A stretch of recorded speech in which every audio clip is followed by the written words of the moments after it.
Aquí hay un número que debería aterrarte. 315 billones de dólares. Esa es la cantidad total de deuda global que figura en los libros de gobiernos, corporaciones y hogares ahora mismo. 315 billones de dólares. Y los hombres que construyeron el sistema financiero, los que entienden cómo funciona realmente, están moviendo su dinero de manera silenciosa, metódica y urgente fuera de los lugares que tu banco te dijo que eran seguros.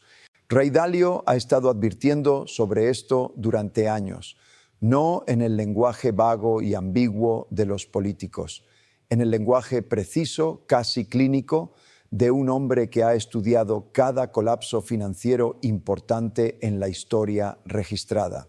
Y lo que describe ahora mismo no es una recesión, no es una corrección, no es un parpadeo temporal en un gráfico por lo demás saludable.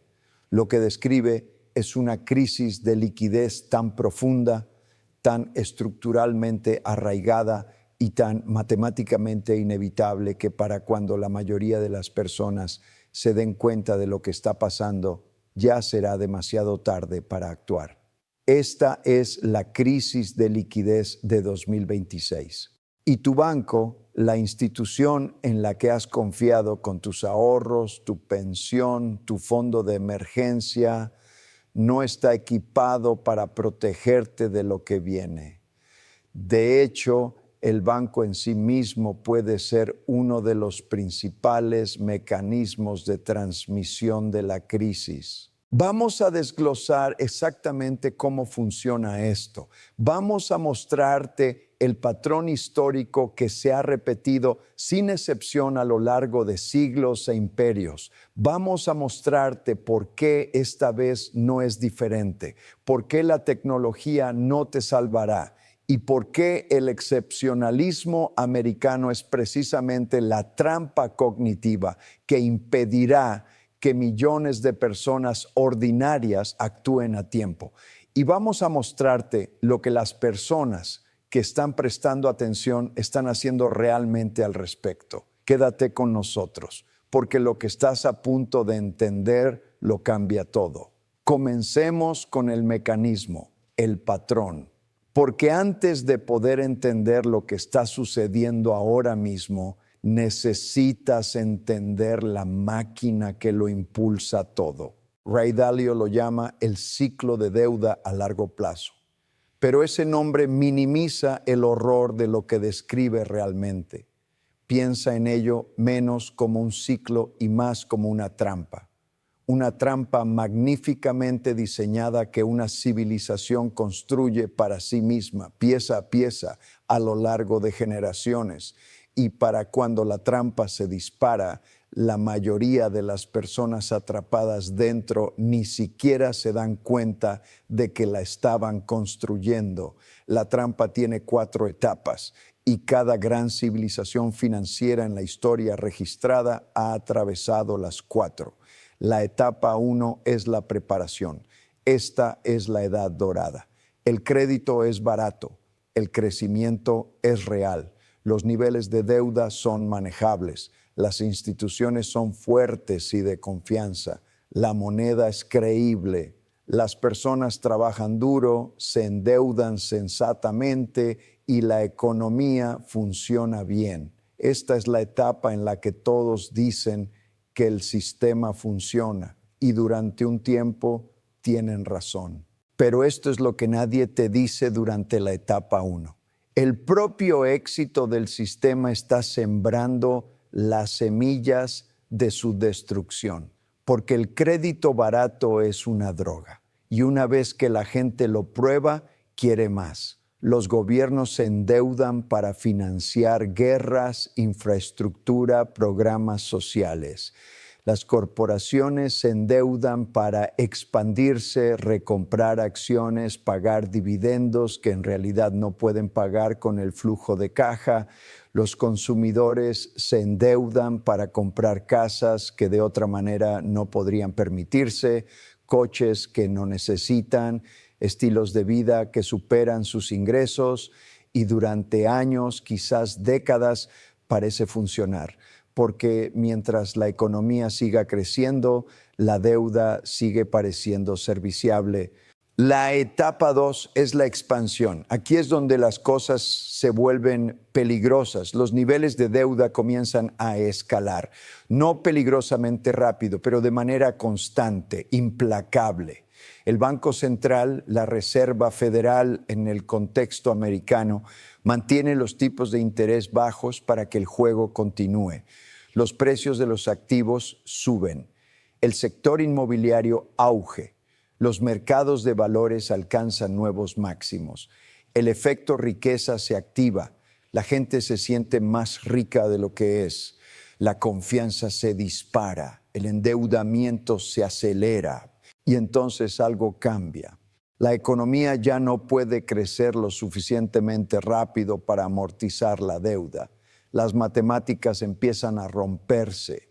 El Banco Central se enfrenta a una elección: dejar que la economía se desacelere y permitir que los impagos de deuda se propaguen en cascada por el sistema. Doloroso, feo, políticamente devastador. O mantener los tipos bajos, seguir imprimiendo dinero, seguir el juego un poco más. Siempre eligen lo último, absolutamente cada vez.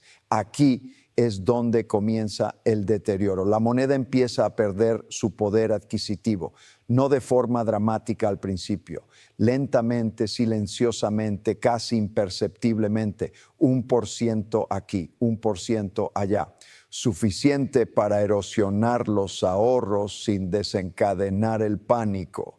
El gobierno esencialmente está robando a los ahorradores a cámara lenta. Y la mayoría de las personas nunca lo notan hasta que el daño está hecho. La etapa 3 es la crisis. Aquí es donde se dispara la trampa, algo se rompe. Puede ser un banco, puede ser un impago de deuda soberana, puede ser una crisis monetaria en un mercado emergente que se propaga más rápido de lo que nadie esperaba. El detonante específico varía, el resultado no. El crédito se congela, la liquidez se drena del sistema, los precios de los activos se desploman.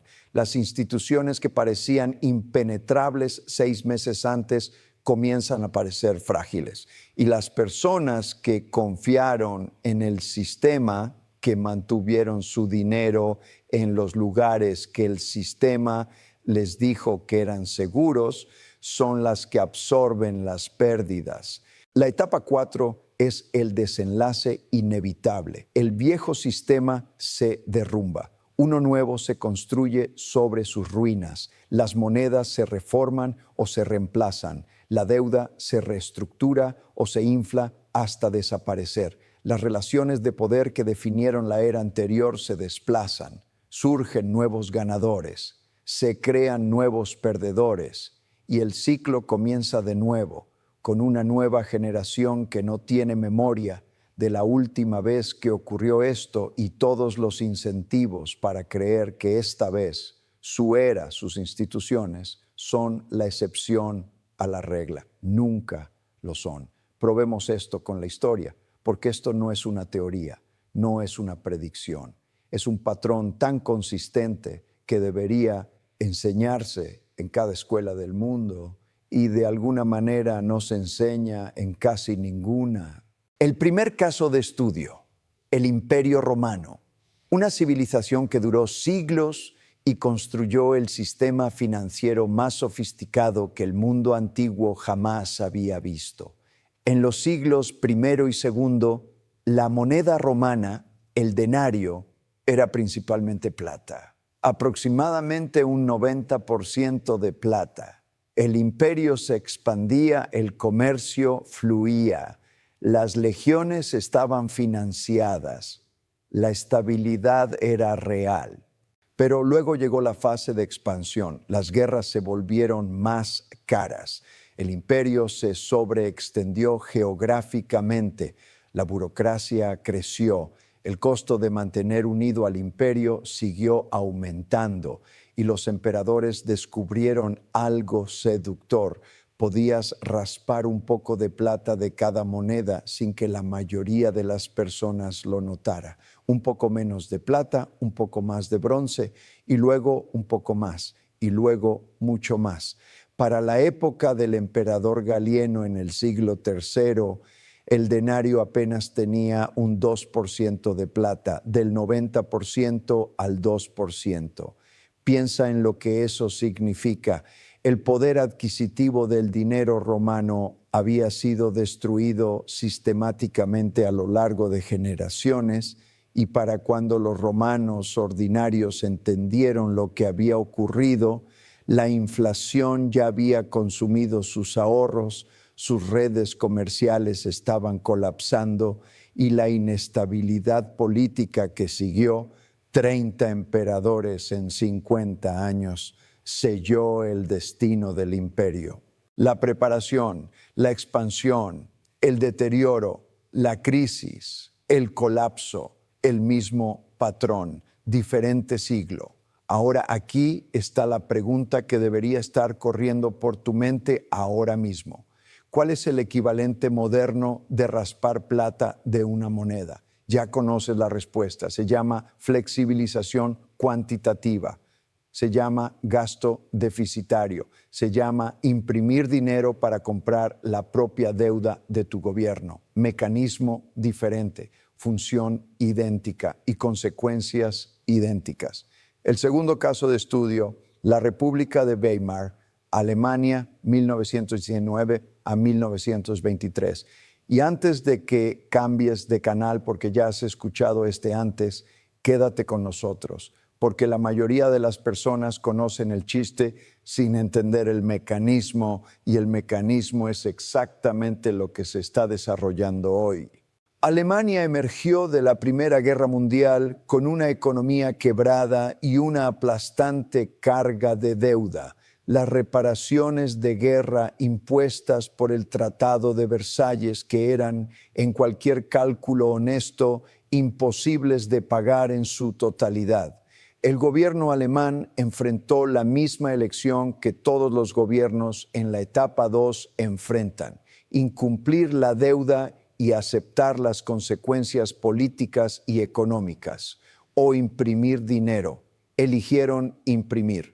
Al principio parecía manejable, un poco de inflación, alguna depreciación de la moneda, incómodo, pero no catastrófico.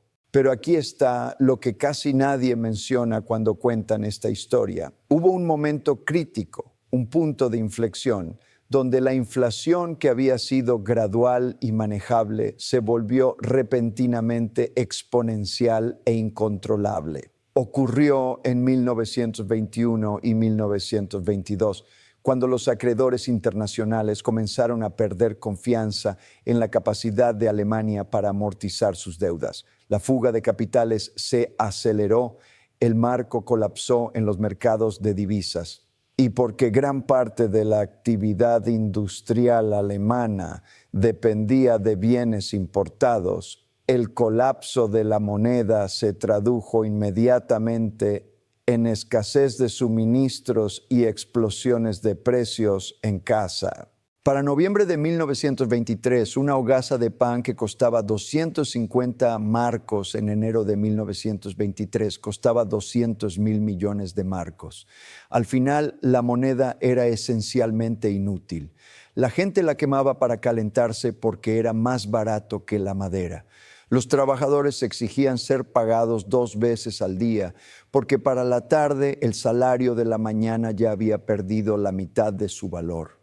Los ahorros de toda una generación, maestros, comerciantes, trabajadores de fábrica, pensionistas, borrados, no por un colapso del mercado de valores, no por una quiebra bancaria en el sentido tradicional, por la inflación, lenta, luego repentina, manejable, luego catastrófica. ¿Te suena familiar? Ahora mira a los Estados Unidos. La Reserva Federal ha expandido su balance de aproximadamente 900,000 millones de dólares en 2008 a más de 7 billones de dólares en los años posteriores a la pandemia. La deuda nacional de EE.UU ha cruzado los 34 billones de dólares y está creciendo a una tasa de aproximadamente $1 billón cada 100 días. Los pagos de intereses sobre esa deuda ahora superan todo el presupuesto de defensa de EE.UU. No defensa más programas sociales, solo defensa. Y la Reserva Federal, enfrentada a la misma elección imposible que todo banco central en la historia ha enfrentado en esta etapa del ciclo, ya está señalando que está preparada para relajar la política en el momento en que las condiciones económicas se deterioren suficientemente.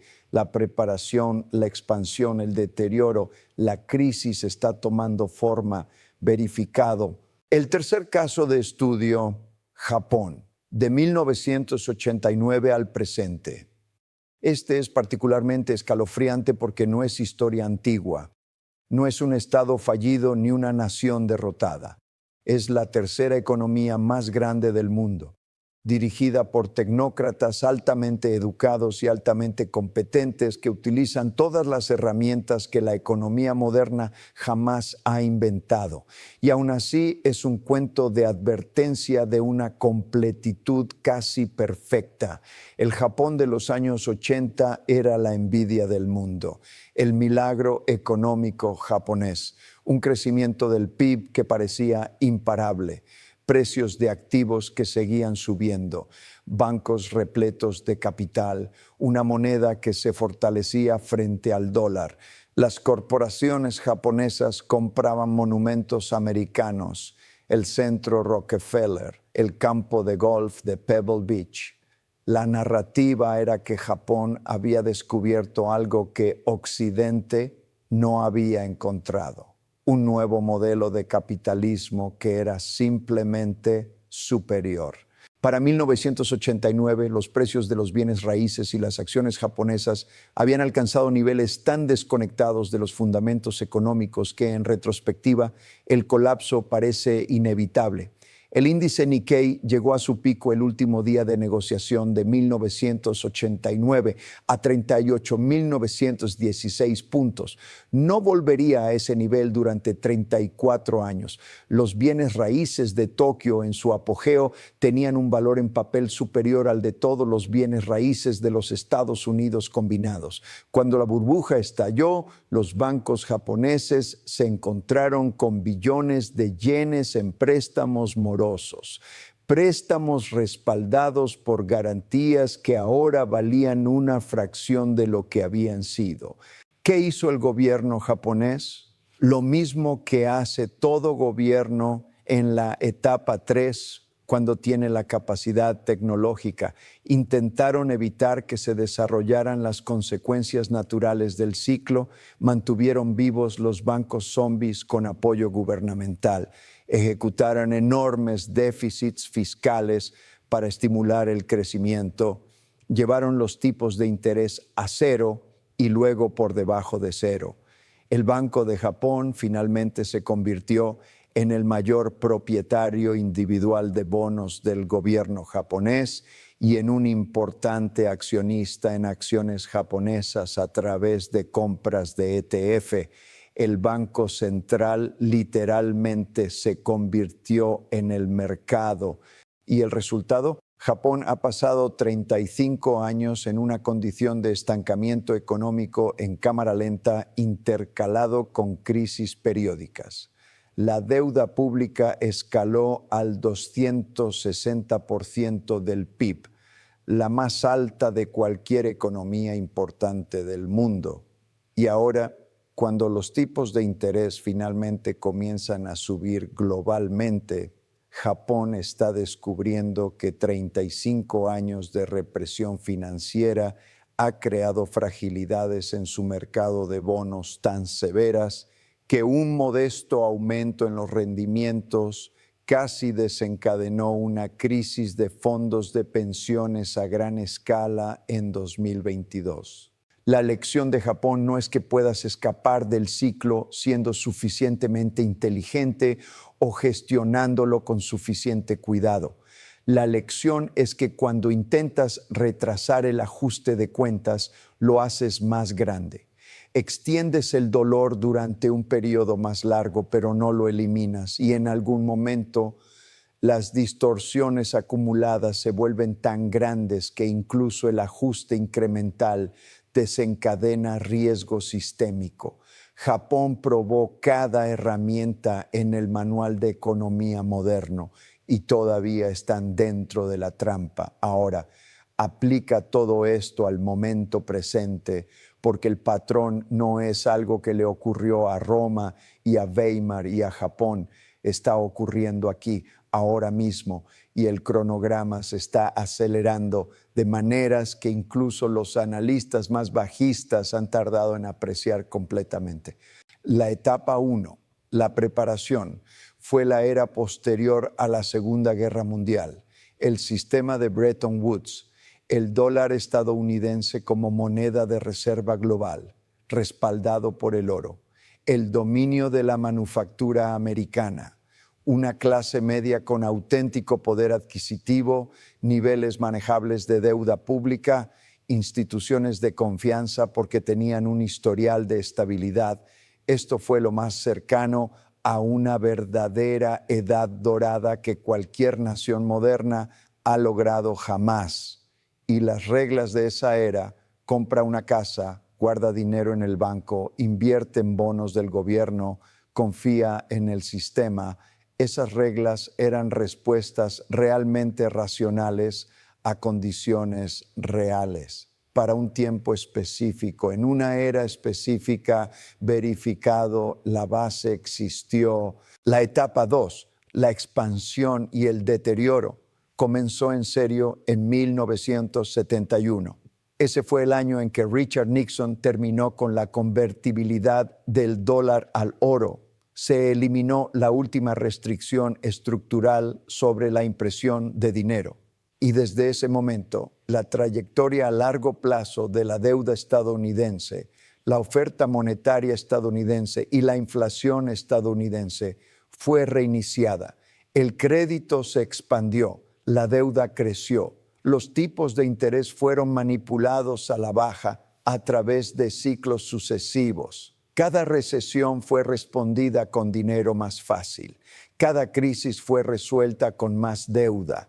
La crisis financiera de 2008, que debería haber sido el momento en que el ciclo se corrigiera, fue respondida con la expansión monetaria más agresiva en la historia americana. Y luego llegó 2020 y el gasto pandémico y otros 6 billones de dólares inyectados en el sistema financiero en el espacio de 18 meses. La oferta monetaria, M2, creció más del 40% entre 2020 y 2022. 40% en 2 años. Cuando haces crecer la oferta monetaria en un 40% y el suministro de bienes y servicios no crece un 40%, obtienes inflación. No inflación misteriosa, no inflación de mala suerte, inflación matemática, inflación que estaba incorporada en el momento en que se tomó la decisión, verificado, el deterioro está documentado y ahora estamos entrando en la etapa 3. La crisis de liquidez no es un evento futuro, ya está comenzando. Y hay 3 mecanismos específicos a través de los cuales tu banco está fallando en protegerte de ella ahora mismo. 3 razones, 3 vectores de vulnerabilidad. Vamos a repasarlos uno por uno.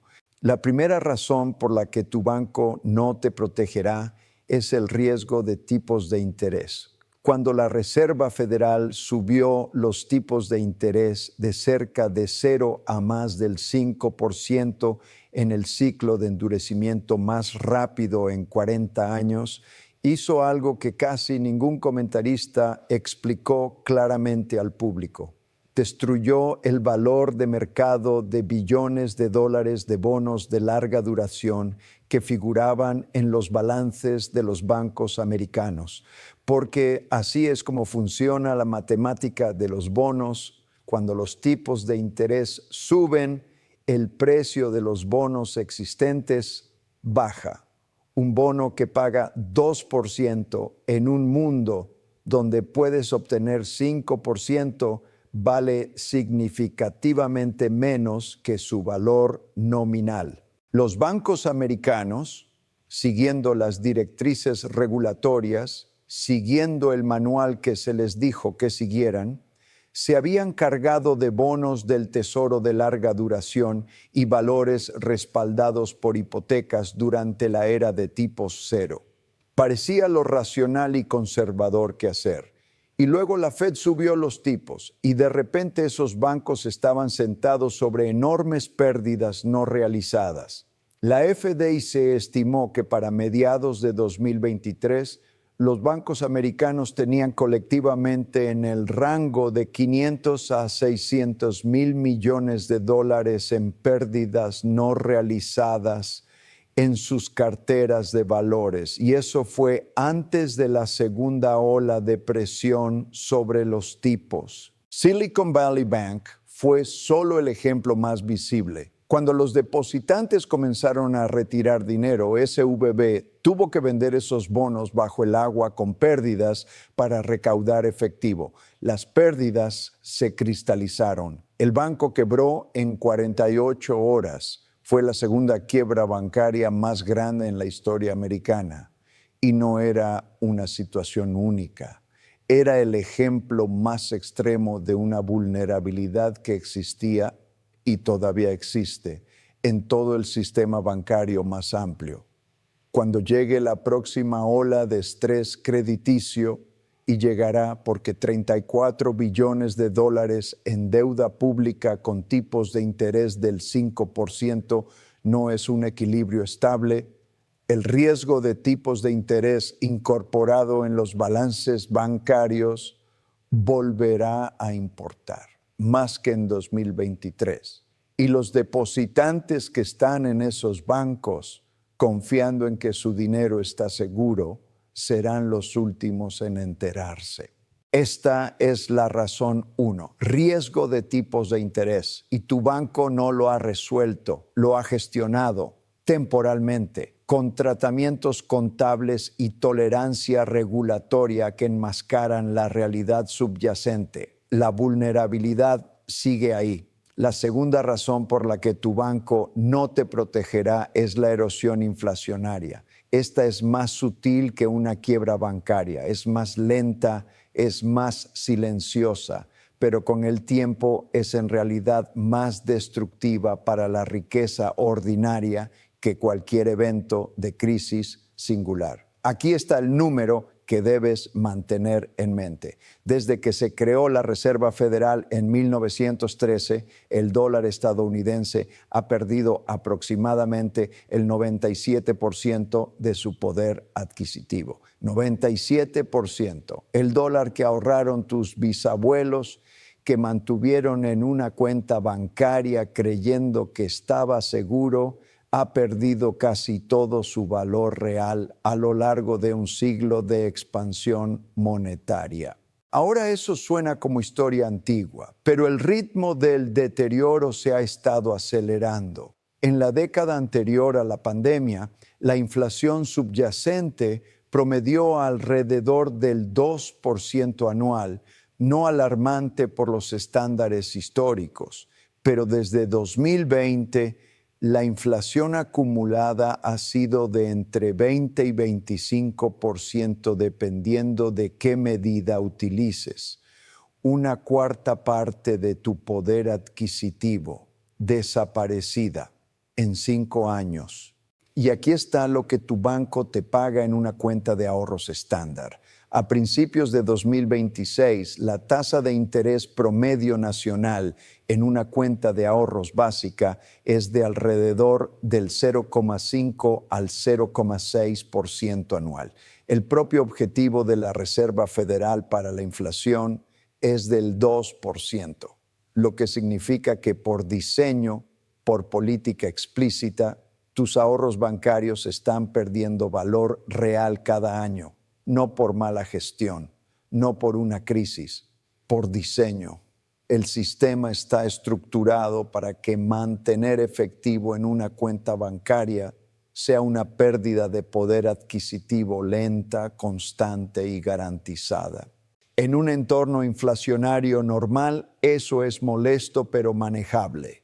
En una crisis de liquidez, cuando la inflación se dispara a medida que la confianza en la moneda se deteriora, cuando el gobierno necesita inflar su carga de deuda hasta hacerla desaparecer, cuando las cadenas de suministro se rompen y la velocidad del dinero se acelera. Esa pérdida lenta y constante se convierte en una pérdida rápida y catastrófica. Y las personas que están en cuentas de ahorros, confiando en el banco, confiando en el sistema, son las que la absorben. Esta es la razón 2. Erosión inflacionaria. No un error en el sistema bancario. Una característica deliberada y estructural que transfiere riqueza de los ahorradores a los deudores, y el mayor deudor del mundo es el gobierno de los Estados Unidos. La tercera razón por la que tu banco no te protegerá es el riesgo de contraparte en el sistema bancario en la sombra. Esta es la más compleja de las tres y en cierto modo la más peligrosa, porque la mayoría de las personas nunca han escuchado el término banca en la sombra y por tanto asumen que no les aplica.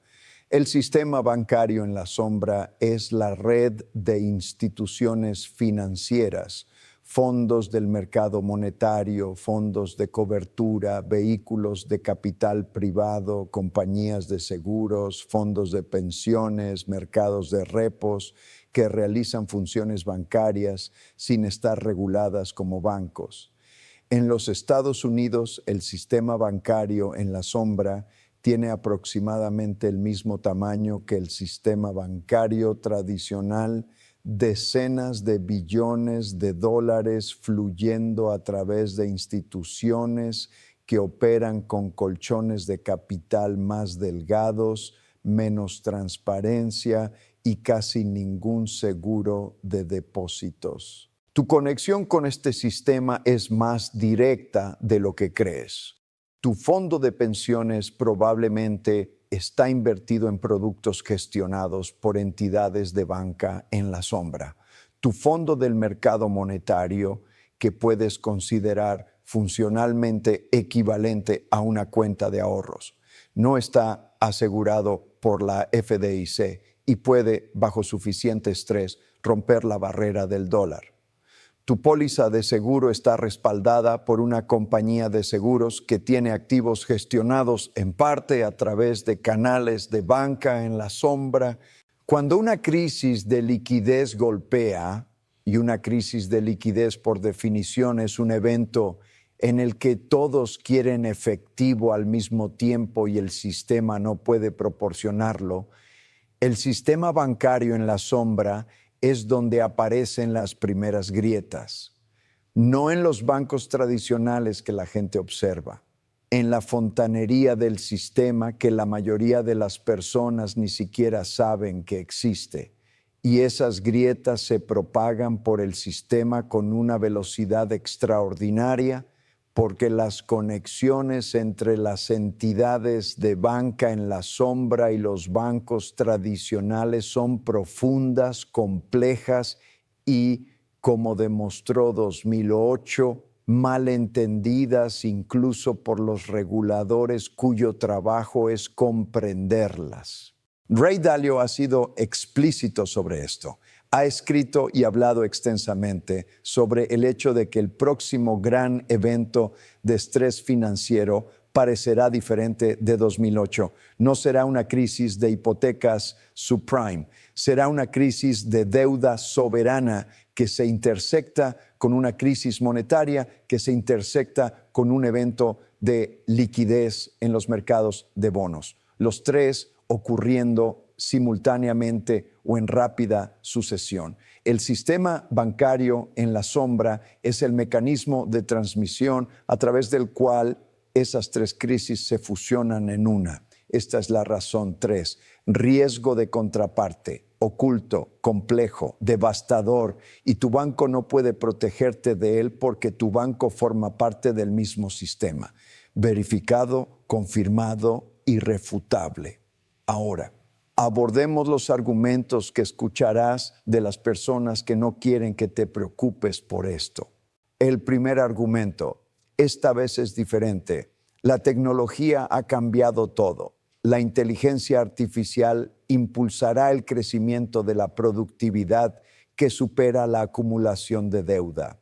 Las monedas digitales crearán nuevos sistemas monetarios que resuelven el problema del deterioro.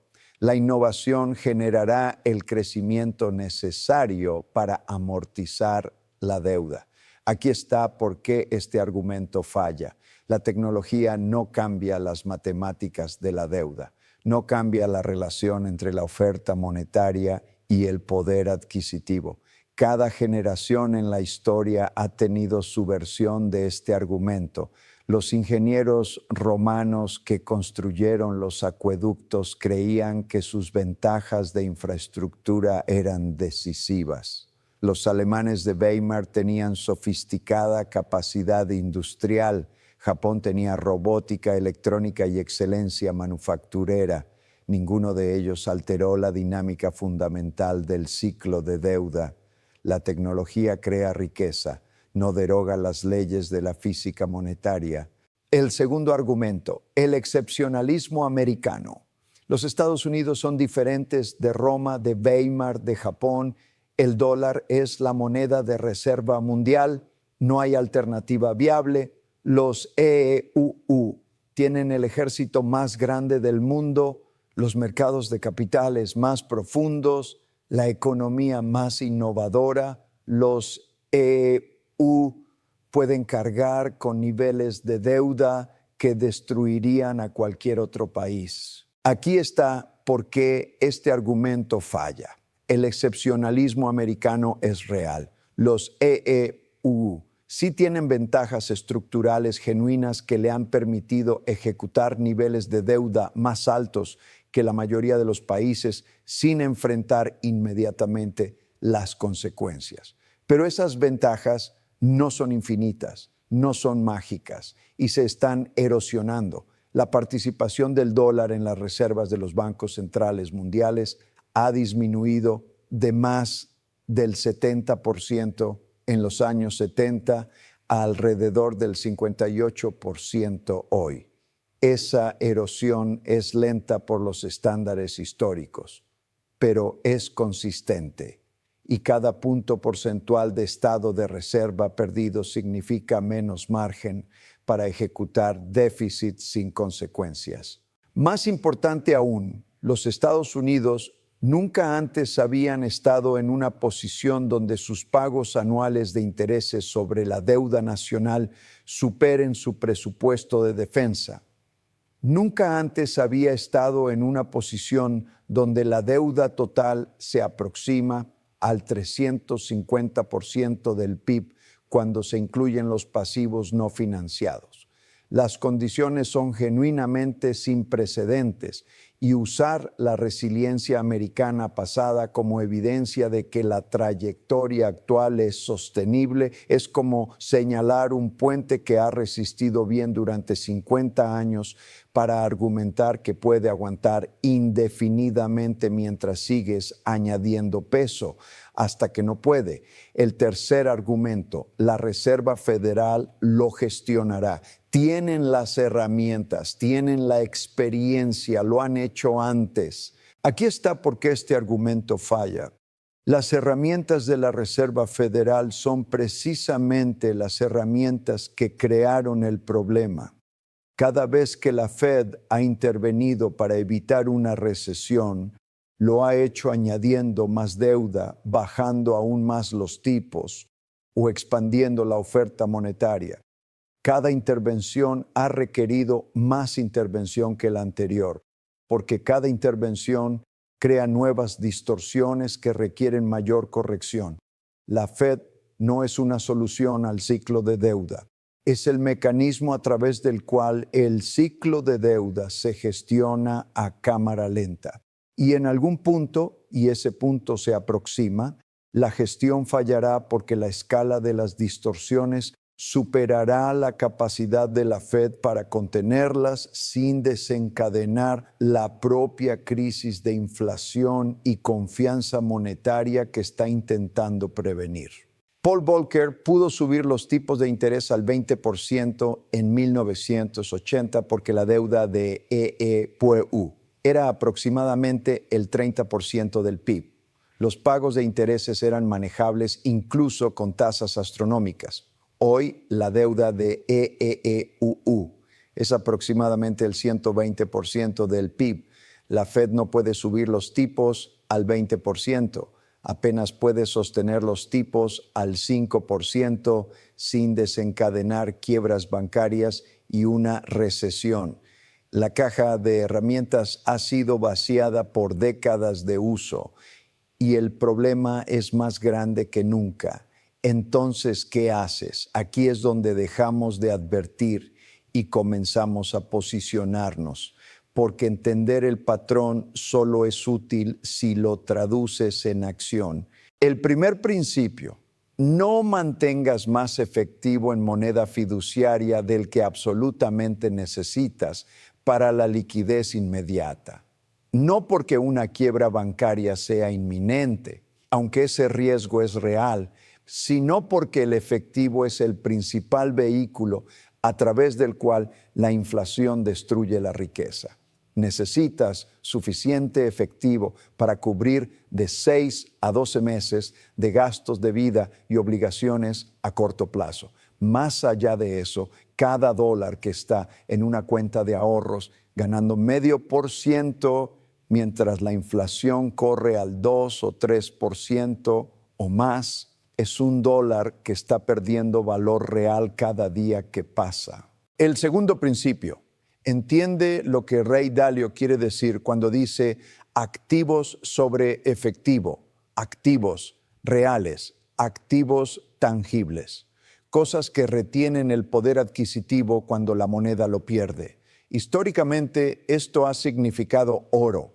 Y el historial del oro aquí es extraordinario. Desde 1971, cuando Nixon terminó con la convertibilidad del oro, el oro ha retornado aproximadamente un 8% anual en términos de dólar.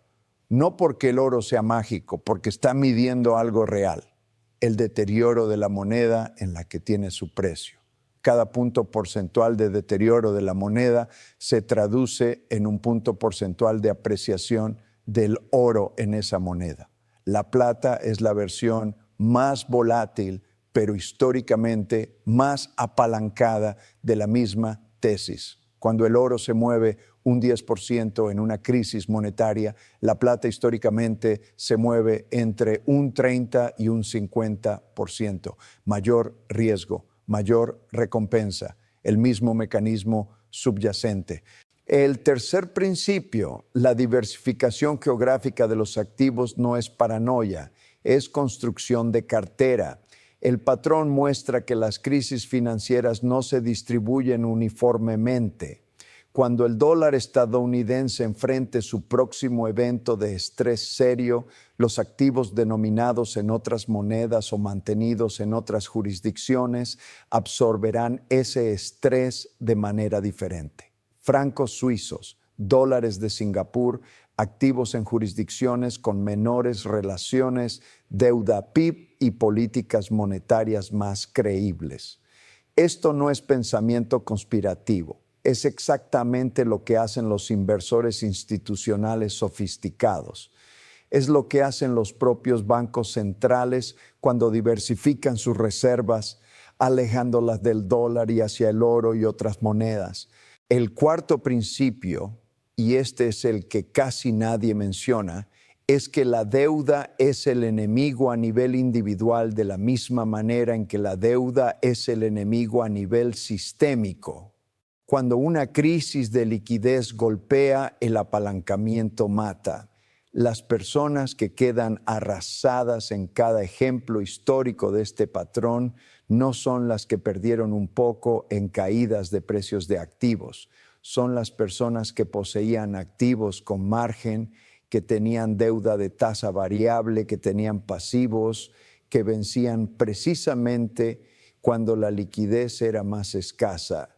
Reducir tu propia exposición a la deuda, especialmente la deuda de tasa variable, es una de las formas más poderosas de preparación para una crisis disponibles para las personas ordinarias. No es emocionante, no genera una tesis de inversión dramática, pero es lo que sobrevive. El quinto principio, educación y posicionamiento ahora. Antes de la crisis, no durante ella. Este es el hallazgo más consistente en todos los ejemplos históricos que hemos estudiado. Las personas que se posicionaron antes de la crisis, antes de las corridas bancarias, antes de los colapsos monetarios, antes de las implosiones de precios de activos, preservaron su riqueza o incluso la hicieron crecer. Las personas que se posicionaron durante la crisis, después de que las señales eran innegables, cuando todos actuaban a la vez, encontraron que las salidas ya estaban congestionadas, la liquidez ya se estaba drenando, los precios ya se habían movido en su contra. Ray Dalio posicionó Bridgewater antes de 2008. No fue suerte, fue anticipación. Hizo el trabajo, entendió el patrón y actuó sobre él mientras todavía era incómodo actuar, mientras el consenso todavía descartaba los riesgos, mientras las personas que más perderían todavía explicaban con confianza por qué esta vez era diferente. La pregunta no es si la crisis de liquidez de 2026 está llegando. El patrón es demasiado consistente, los datos son demasiado claros, los desequilibrios estructurales son demasiado grandes para pretender que la trayectoria es sostenible. La pregunta es si estarás posicionado en el lado correcto de ella antes de que la mayoría se dé cuenta de lo que está pasando. Cerremos esto con total claridad. El patrón tiene 4 etapas: preparación, expansión y deterioro, crisis, desenlace. Roma las atravesó todas en el curso de siglos, Weimar las atravesó todas en 4 años, Japón ha estado arrastrándose a través de las etapas 3 y 4 durante 35 años. Los Estados Unidos, bajo el peso de 315 billones de dólares en deuda global, con una deuda nacional que supera los 34 billones a paso acelerado, con pagos de intereses que superan el gasto en defensa, con un banco central que ha agotado su caja de herramientas convencional y enfrenta la aritmética imposible del servicio de la deuda en un entorno de tipos altos. Los Estados Unidos están en la etapa 2 tardía, acercándose a la etapa 3. Tu banco no va a protegerte de esto, no porque los banqueros sean villanos, no porque el sistema esté diseñado para fallarte personalmente, sino porque el banco es parte del mismo sistema que está generando la crisis. El riesgo de tipos de interés en los balances bancarios es real y no resuelto. La erosión inflacionaria incorporada en los ahorros en efectivo es estructural y deliberada. El riesgo de contraparte en el sistema bancario en la sombra es complejo, subestimado, y será el principal mecanismo de transmisión del próximo evento de estrés. Las personas que entienden esto se están moviendo. Los bancos centrales globalmente han estado comprando oro a tasas récord, cerca de 1,100 toneladas en 2022 y nuevamente cerca de niveles récord en años posteriores. Los bancos centrales de China, Rusia, Turquía, India, Polonia no están comprando oro porque crean que la inflación se va a quedar en el 2%. Lo están comprando porque entienden el patrón. Están haciendo apuestas institucionales de que el poder adquisitivo y el estado de reserva del dólar se dirigen en una sola dirección.